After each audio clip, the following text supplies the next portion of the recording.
Jeff, you talked a lot about how landscape architecture, I'm in the middle here. Hey, how's it going? Landscape architecture helps to build an environment, but a lot of times the initial stages, I feel like a lot of us wind up using landscape architecture to cover a lot of our sins and things that we're trying to do, like a two-story ride building that happens to be behind somewhere, or BGM speakers and those type of things. Can you talk a little bit about those type of integration challenges and how they play more into the process?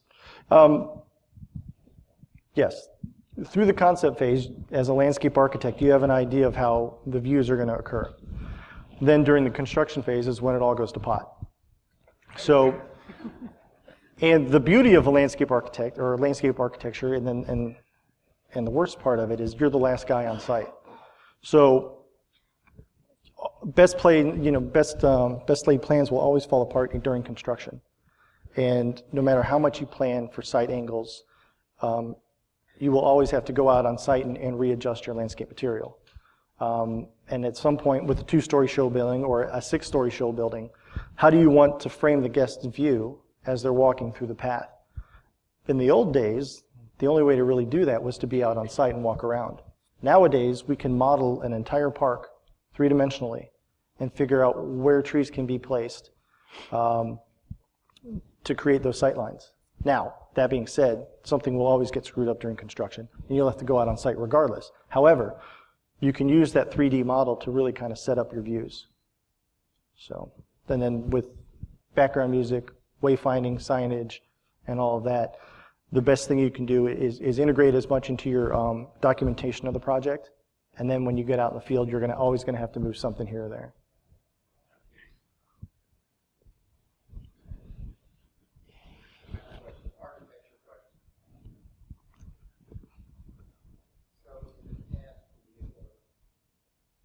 It's okay, we can hear you because of your big booming voice.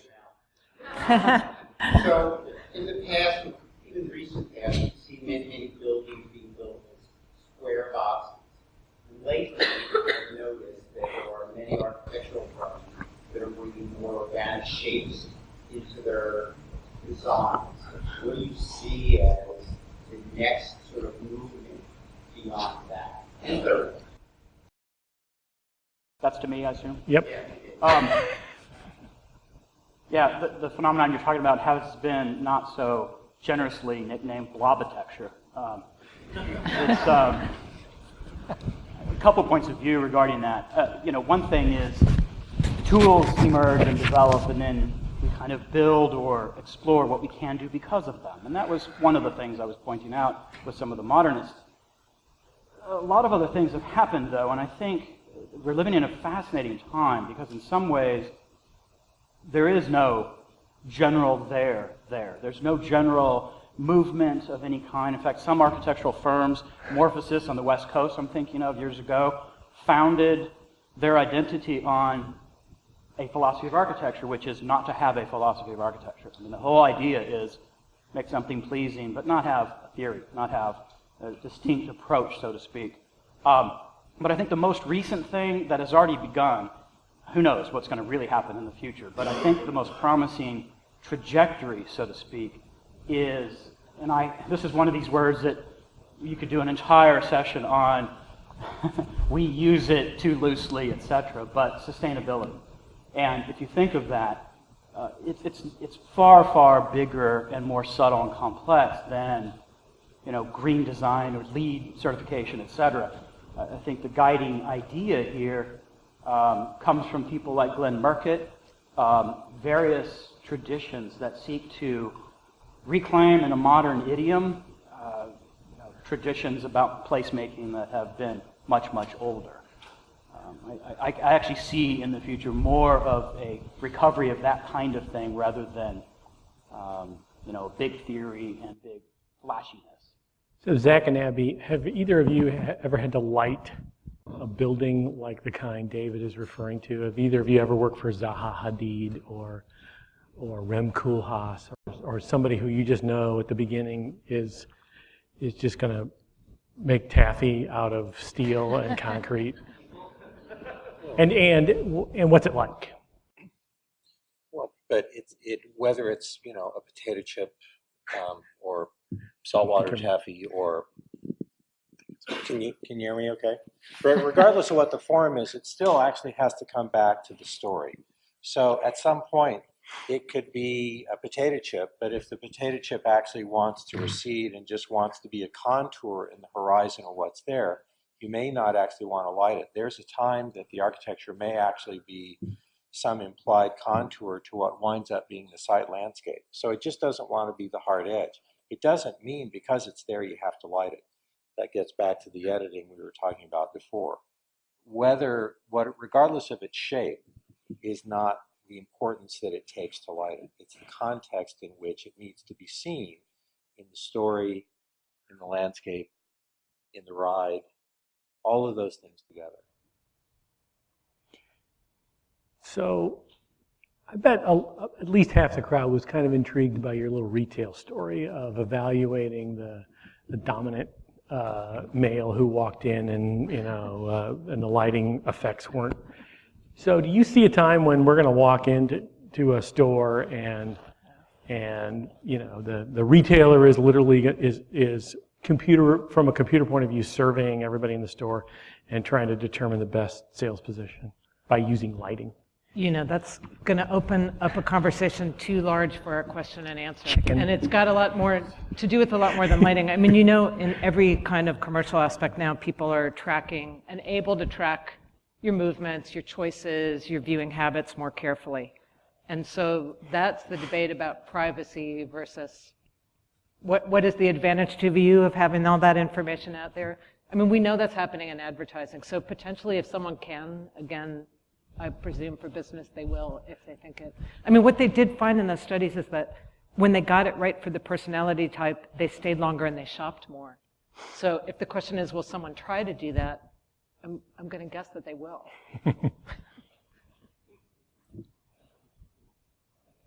Hi, this is for either Jeff, Zach, or Abby, depending on who wants it. Arm wrestle.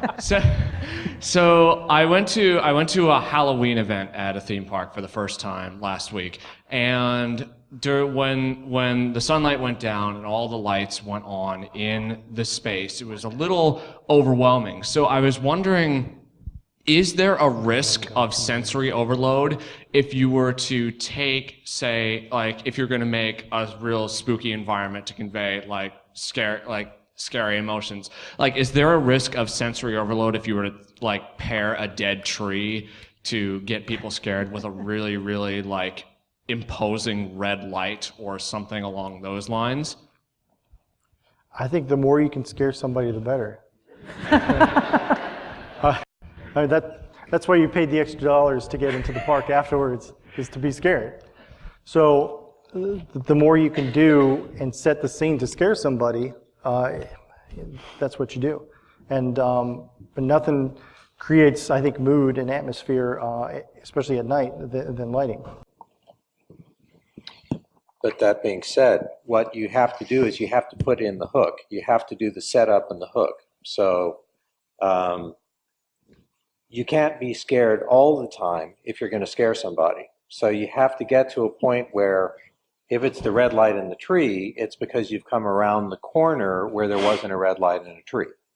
And so if you're watching Carrie at the end when all the carnage has happened and she's dead and everybody's dead and the girl just comes to say goodbye and then the hand comes out of the dirt, well, you can't have hands coming up out of the dirt all through the movie. So the idea of density, the idea of, and again, it's the story. There's a script, and so the light isn't the script. The tree isn't the script. There's something that someone is going to move through that winds up being that discovery in the story, and that's what we want to set up if it's going to be over time, instead of saying everything is scary all the time.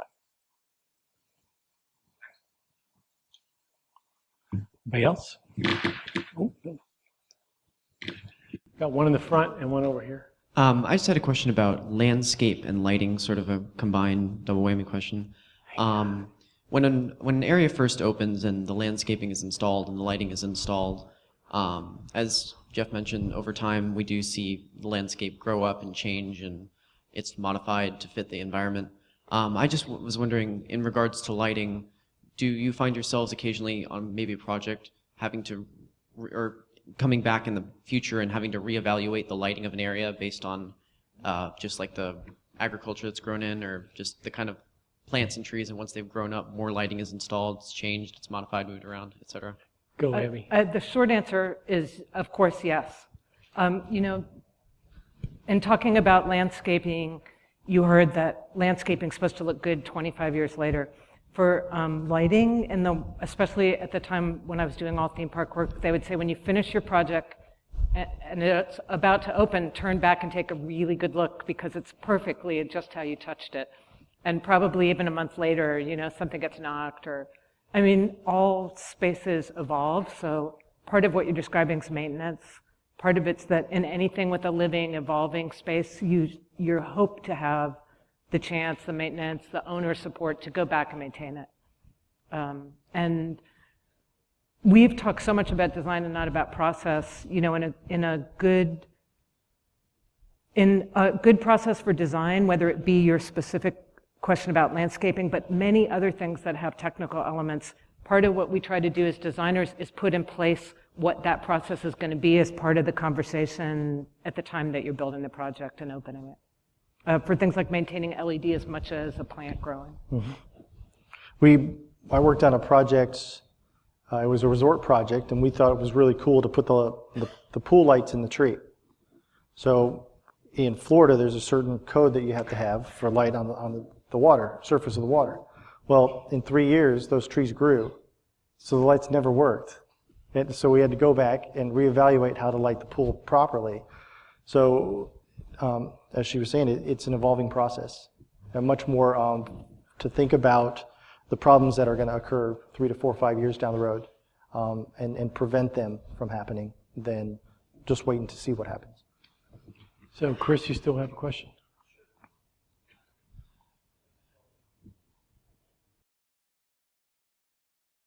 Two more. You know, one thing that I always take note, it's always interesting, is the lack of light or shadows and how it creates architecture, even with the sunlight. Do you take that in consideration specifically in design for shadows and design for lack of light, or design architecture as the sun moves across space? Is that intentional, or is it an accident that it results in?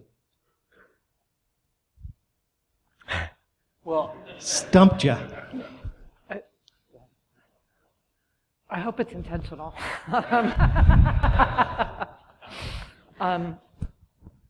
Most, you know, we're talking about the advantage of 3D studies now. It's probably easier to know now exactly what's going to happen. Some stuff I work on now, we're looking at different time of year projections.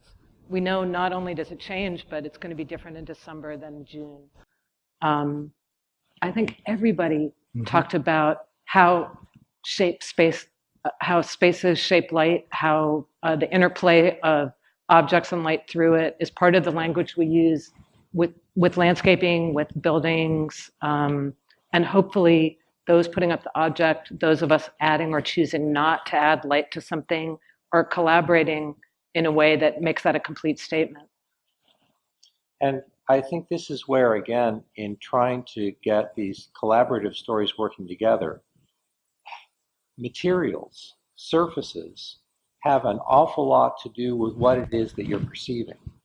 A specular surface essentially doesn't see anything except the light bulb that's pointed at it when you're in the same angle like a billiard shot. So I can't tell you the number of stage sets I used to do where there's a mirror and they say, make the mirror brighter. Well, unless you're going to be looking at the light bulbs, a mirror doesn't light. So within the context of the light and the shadow, as big a part of that play of light and shadow is the materials, because after the light hits something, how deep that shadow is depends oftentimes on how matte the surface would be, how light or how dark. And that's the kind of back and forth where, from either a storyboard or from the sense of it's a dark, dramatic environment. Well, if it's a dark, dramatic environment and it's a Richard Meyer white box, you're hosed. And that's The architecture drives the light, and that's where just putting a spotlight in a themed environment isn't necessarily going to get you what you're looking for. Martin, were you going to ask a question? Yeah. Last one. Make it good. Agreement. Oh, there we go. Hey, Abby, you had said that video is light, and we kind of forget that sometimes. I'm curious if you, well, both of you as lighting designers feel that with, projection technology and projection mapping, is that changing your discipline too, or is it changing what people are expecting you to be able to produce? And can you use it to improve ugly buildings?